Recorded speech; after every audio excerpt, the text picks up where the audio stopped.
ফুটবলে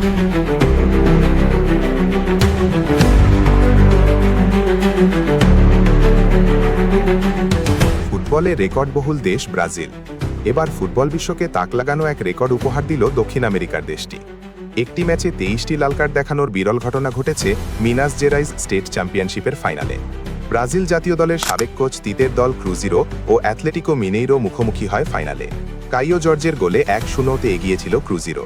ম্যাচের শেষের দিকে ইনজুরি টাইমে অ্যাথলেটিকো গোলকিপার এভারসন গোলের সামনে বল ধরে ক্রুজিরো মিডফিল্ডার ক্রিস্টিয়ানের বুকের ওপর হাঁটু দিয়ে বসে পড়ে। গোলের সন্ধানে বল ধরতে আসা ক্রিস্টিয়ানের এভারসনের সাথে সামান্য ধাক্কা লেগেছিল। এরপরেই এভারসন ক্রিস্টিয়ানের বুকের ওপর উঠে হাঁটু দিয়ে চাপ দিয়ে সাথে সাথে স্লেজিং করছিলেন। এই দৃশ্য দেখে ক্রুজিরোর ফুটবলাররা দৌড়ে এসে এভারসনকে ধাক্কা দিয়ে জালের ওপর ফেলে দেয়। শুরু হয় উভয় পক্ষের ধস্তাধস্তি, মারামারি।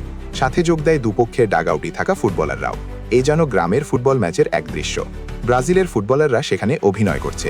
মাঠের রেফারি ম্যাথিউস ডেলগাডো মাঠে বসে কোনো লাল কার্ড দেওয়ার সুযোগ পাননি, পরে দিয়েছেন।